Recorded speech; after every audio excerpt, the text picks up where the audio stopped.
Hello everyone! Here we have a pretty insane bullet game between Magnus Carlsen and GM Rfe8 from Lichess. GM Rfe8 is actually a Swiss grandmaster, although his identity is unknown. That's why the hoodie guy is here again, and in honor of the hoodie guy I decided to do this video in a hoodie. Now, if you let two grandmasters play a game and give them a lot of time, they will produce a pretty precise game. But if you make two strong grandmasters play and give them like a minute, they will create positions that are completely insane, and such is the case in this game. This is a game from the second Lichess titled arena. Magnus Carlsen won the first titled arena under the name DannyTheDonkey. Here he's playing against DrDrunkenstein. And it's quite an insane game. He won this titled arena as well. I don't know if he donated the money from this arena as well. From the first arena he donated the $500 he won to the next tournament. So I don't have information if he took the prize or donated it to the third titled arena on Lichess. But regardless, it's quite an insane game, and if anyone has any idea on the identity of GM Rfe8, the Swiss Grandmaster, do share and I will put it in the description below. So let's see this game. Carlsen has the white pieces and he opens up with d4. And it seems your voice has been heard. I could be mistaken, but I think they reverted the sound back to the old pleasing sound of the pieces moving. So d4, we have knight to f6, c3 and c5 here. Knight to f3 and d5. Carlsen plays d captures on c5, we have knight to c6, and Carlsen decides to defend the c5 pawn by playing b4. We have e5 and a3. So Carlsen did push a lot of pawns here on the queen side, and this will make him suffer a bit in the center. And here black probably should have gone for something like bishop to e7 or continue developing. He decided to push e4, and this isn't a mistake, but you don't want to push those pawns too far. So knight to d4 by Carlsen, and we have bishop to g4, setting up a very nice trap. Bishop to g5 by Carlsen, knight to e5, and here with a move like queen to a4 check, forcing an exchange of queens, Carlsen's position would be perfectly fine. But here he plays h3, and this h3 move again raises the question, is this a terrible blunder or a very nice stall move? But you'll see what I mean. Here Rfe8 plays knight to d3 check. And here you have a problem with white. You can't capture the knight as the pawn is pinned. You're going to lose your queen on d1. And if you play something like king to d2, then white is simply just terrible. Even with the best defense, let's say knight captures on f2, attacking the queen and the rook, you have to move the queen. Let's say queen e1, now comes e3. And if, let's say, king captures, you could capture with the bishop, but then you're unpinning the knight. So it's hard to say which is better. So after king captures, you capture the rook, and you can't capture the bishop now, because knight captures would be check, and then black would pick up the bishop on g5. So probably bishop captures, queen captures, and now you capture, but now white is down the exchange, and you have a king on e3, so not a pleasant position. So after this knight to d3 check, it took Carlsen 3 seconds to decide for his next move, which is queen captures on d3. So he decided to give up a queen for a knight and a bishop on g4. Arca, of course, accepts this. E captures on d3, and we have h captures on g4. D captures on e2, bishop captures on e2, and h6 now. Carlsen simply plays knight to d2, and this knight to d2 isn't the best continuation. h6 was actually a blunder, because now Carlsen has this bishop to b5 check. The king doesn't really have anywhere to go other than this e7 move. You can't block with the knight because the knight is pinned. You don't want to lose your queen, so after something like king to e7, you have this rook to a2 move, threatening rook to e2 check, because the king doesn't have any squares available for him. So probably something like h captures on g5, and after rook checks, now you have to block with the knight, but now comes rook captures on h8. And now it's actually white that's better here. You're threatening f3, all of white's pieces are excellent, knight will soon be developed. This is a better position for white. But okay, after this h6 move, Carlsen played knight to d2, we have bishop to e7. This pawn cannot grab the bishop as it's pinned, the rook will hang. So castles, castles, and I believe it's the old castling sound, so very nice. Bishop to e3, now the bishop actually was under attack on g5, and knight to e4. We have captures, captures, and knight to f5. Now Carlsen opens up the attack from the rook to the queen, and also this knight is now on a very nice f5 square. You're probably going to be able to kick it away by playing g6, but you know, you don't want to weaken your king side too much.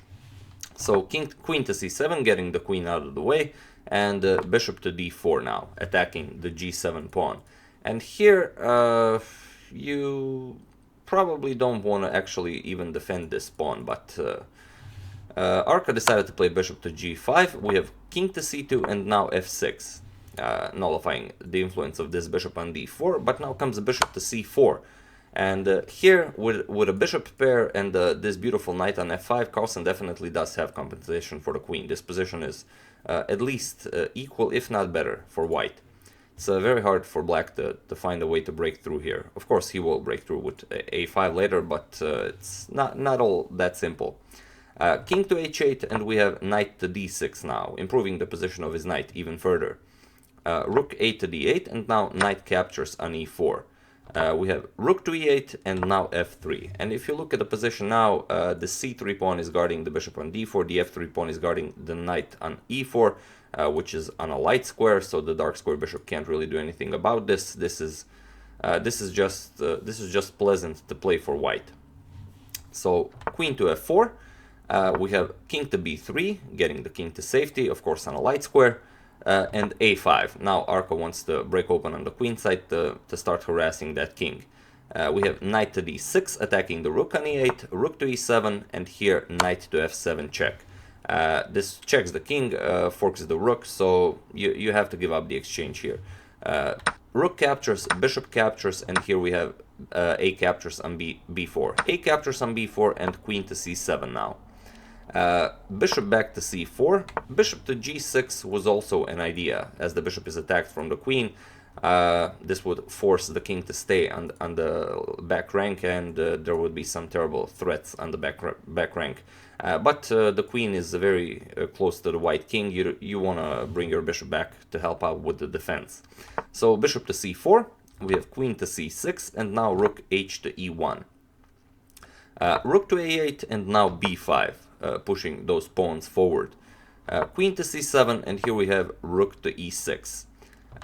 Queen to a5, and now comes king to c2, and queen to a4 check. And now you don't really have the luxury of playing king to d3 and then double up, because if you play king to d3, the rook is hanging on d1. So you have to block this with the bishop. Bishop to b3, queen captures on b5, and now rook to e1, doubling up on the e file. We have rook to a3, and this rook to a3 isn't the best move, but it's nearly impossible to find a good move here for black. You probably just have to wait and see what white will do. If you play something like, I mean, you don't want to get your rook off the back rank, as the rook and the queen are now protecting e8, so the double rooks don't really pose a threat of rook e8.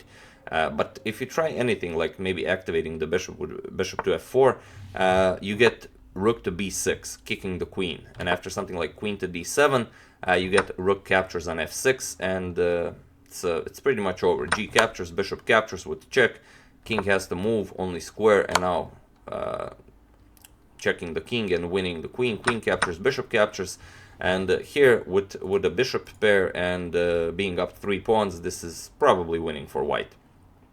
So after this rook to e1, rook to a3 was played, since it's very hard to find a move here for black. Here Carlsen plays rook to e8 check, we have king to h7 and bishop to e6, now threatening bishop to f5, and this was the critical moment of the game. I mean, there were a lot of critical moments in this game, but the threat is pretty obvious. Bishop to f5 check and rook to e7 checkmate. And here, unfortunately for the Swiss Grandmaster, he played bishop to king to g6, which allowed for a very quick ending. But with a move like queen to a4, this checks the white king and leads to a pretty forced variation, and it's hard to say who will be better in that position. King has to go to b2, and now comes the bishop to c1 check.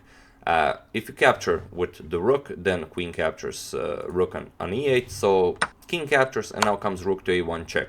King d2, rook captures, and now not capturing with the king, allowing queen captures rook, but bishop to f5 check. G6, now bishop captures, as you're going to lose that bishop anyway. King captures, and now rook captures on e1. And here you have a queen against a bishop and a rook, and white is up 2 pawns. So it's hard to say if any player can make actual progress here. It's probably white is the only one who can actually make progress here, but you know, it's probably a draw. Since the king is wide open, the queen will be able to harass him all the time. But after bishop to e6, king to g6 was played, and now I'm sure you all can see what happens. King to g6 doesn't really stop the threat of bishop f5 check. Here Carlsen simply played bishop to f5 check. King to f7 was played, and now rook 1 to e7, and this is checkmate. So a very nice game, and I mean, you can see how a couple of strong moves paired with a bishop pair can result in an excellent game, even when facing a queen. So let's just check out this position one more time after this knight to d3 check. This is the question: how many of you would play king to d2, and how many of you would capture the knight with the queen? Like I said, it took Carlsen 3 seconds to decide to do this, and this is in fact the best move. So yeah, a very nice game from the second Lichess titled arena. I do hope you enjoyed it. Carlsen won this titled event as well. Like I said, as usual, you can check 2 of my previous videos here. I would like to thank James Joff for a contribution to my channel. Thank you a lot, I really appreciate it. And, you know, kudos to chess.com for reverting the sound back to the pleasing one. That one was terrible. You know, I read your comments. There was like, you know, who's doing the scissoring, who's I mean, the sound was just terrible. There are no words for it. So yeah, that's it for this game. Thank you all for watching, and I will see you soon.